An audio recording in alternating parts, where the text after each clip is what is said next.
So today I'd like to talk about DL-Sim, which is a software for basically simulating the elements, the basic elements of a computer and building circuits. DL-Sim was developed 10 years ago by my professor, Rich Salter, at Oberlin College, and it's been used in the computer organization course at Oberlin College and has been bundled with a very famous textbook and has been used elsewhere too.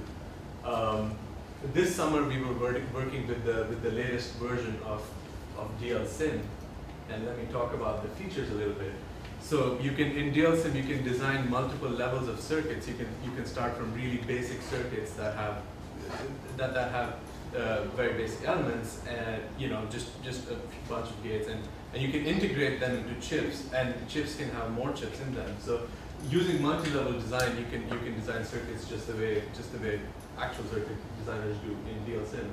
And DL-Sim uses the same sort of diagrams that you see in standard textbooks for all the elements of a computer.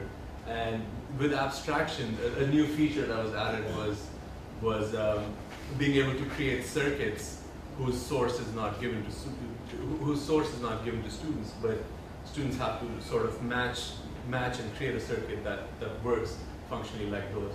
And we also circuits in DL-Sim are stored in an XML format, which can be parsed for later and can be used for any purpose. So I've heard of one use of that has been that someone made the circuits in DL-Sim and converted it into Verilog, and Verilog can be converted into chips. So really, there's a path from DL-Sim down to actual silicon. The latest thing that what we were working on was plugins, which allows you to create circuit components that are just small Java classes that behave like circuit components and can be put into a circuit and can be made to work on a circuit. And this allows us to implement functionality that is sort of advanced and would be really hard to do using AND gates and OR gates, but is very simple to describe in a programming language. And that's what we worked on. So the first plugin, I'll hand it over to Serguei. Hi everybody. For my project, I worked on a programmable logic array for DL-Sim. It's written as a plugin. So programming logic arrays are based on Boolean logic, so let me just quickly go over how they work. They're basically a collection of AND and OR gates, and the AND and OR gates have any number of inputs, but only one output, which is always either a 1 or a 0. And the basic AND and OR gates follow these rules just really quickly. So both are 0, the OR is 0, both are 1, the OR is 1. You can see in the diagrams, same thing for the AND. So what's a programmable logic array? Programmable logic array, it's a circuit with a regular pattern of logic gates, which can be programmed to implement an arbitrary Boolean function expressed in somewhat product forms. And what that means is like there's a configuration of AND gates that the inputs connect to, and the AND gates connect to the OR gates at the bottom, which connect to the outputs. And that in itself is enough to compute Boolean functions of pretty high complexity.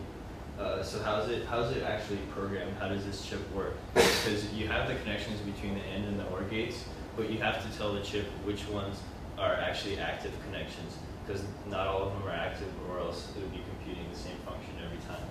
So the actual chips that are manufactured, they're programmed by breaking the actual fuses on the lines connecting the inputs to the AND gates and the AND gates to the OR gates. But for my simulation, which I wrote in DL-Sim, I simulate the breaking of the fuses by designing a file format, which is basically like a little language for the PLA, which describes which connections exist between the inputs, gates, and outputs. And I used the Signetics AS100 as a model for design. Yeah, so it's designed with a little language. So here's an example program. It's a very simple one I designed for a Boolean function that I'll show you in my demonstration.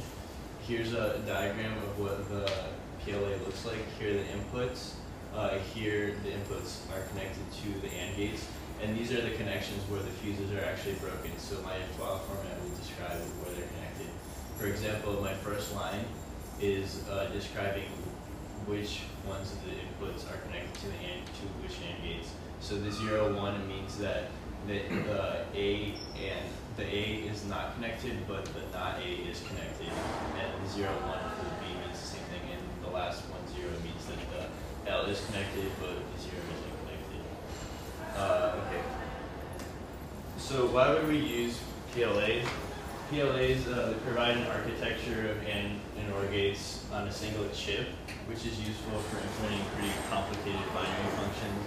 The chip can be programmed using a description language, such as the one I used.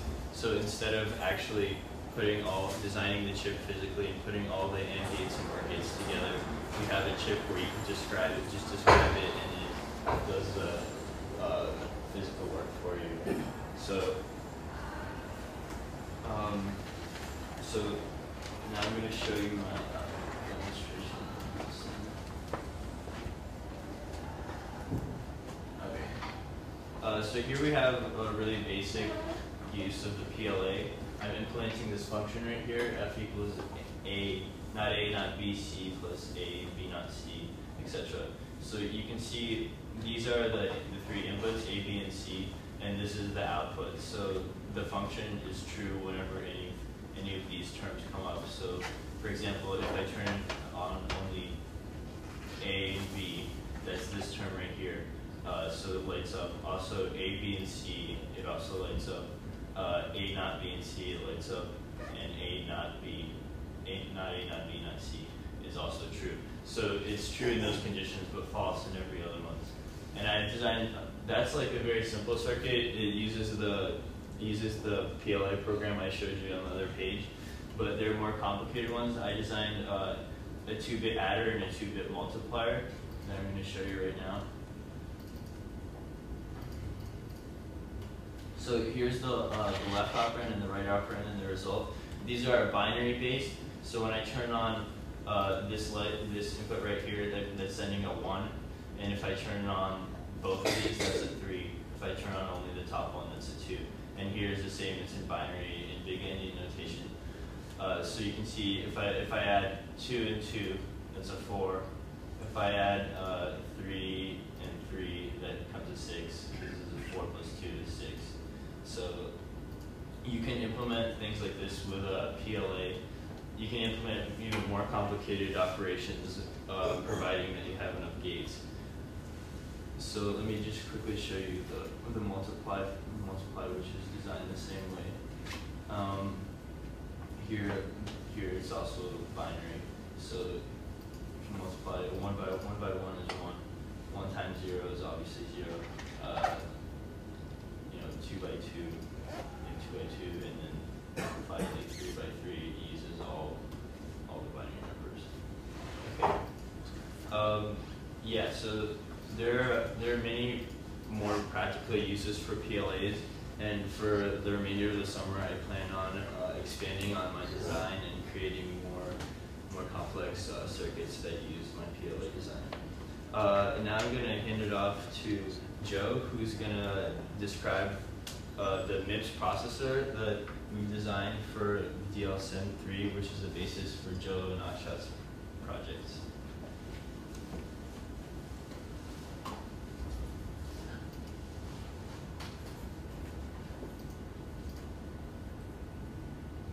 Okay, so the MIPS processor is a RISC-based architecture that was invented in the 80s by John Hennessy, and he published it in his textbook Computer Organization, which is pretty standard. And this is a page from it right now. And if you just keep this in your mind for a second, you could see DLSIM simulates a simplified version of the same processor. And you can see each micro instruction displayed here. And if I turn on the clock, it will run a program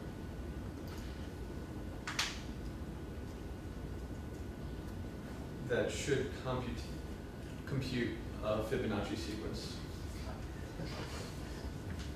And it is.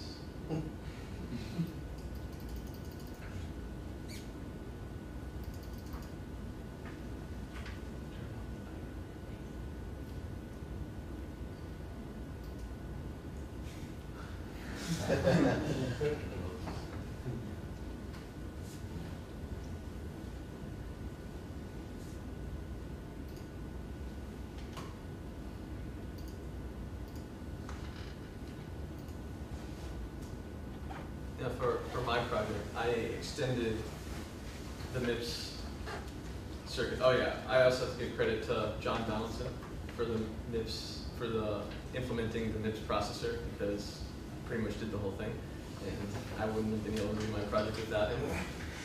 But yeah, I extended the MIPS processor. I added a plugin and I wrote a program for it to implement the calculator, an integer calculator. It can compute basic arithmetic integers with respecting the correct order of operations, so multiplication gets precedence over addition and so forth. And a very user-friendly graphical interface, which is pretty similar to like Windows calculator program. And a program written in a subset of the MIPS assembly language. And what's,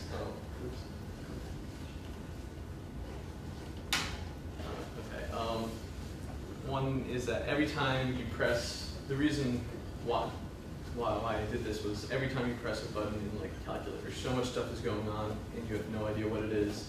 And this exposes each individual instruction that the CPU is getting for a mathematical function. And it also demonstrates how you can build more complex mathematical operations through simpler ones.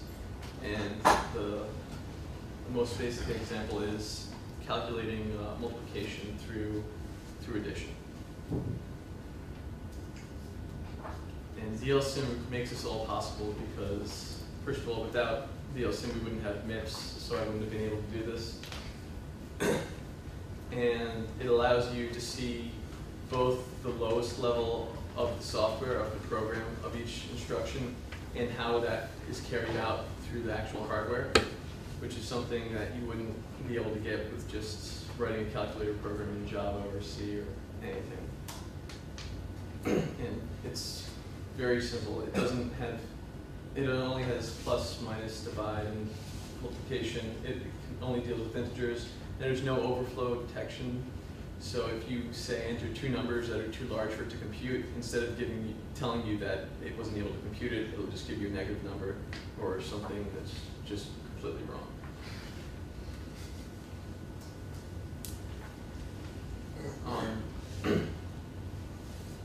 How it works is CalcFace is the user interface.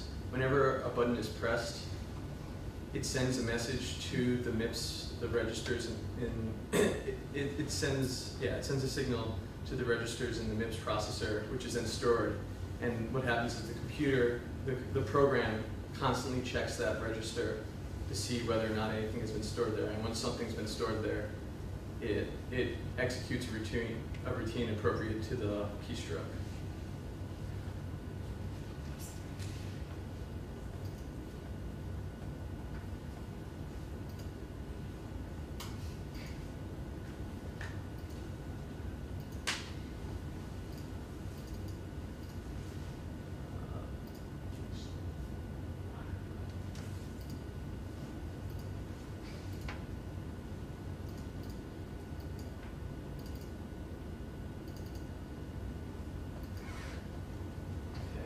Here is, you can see it has pretty much the same MIPS implementation, and it added onto it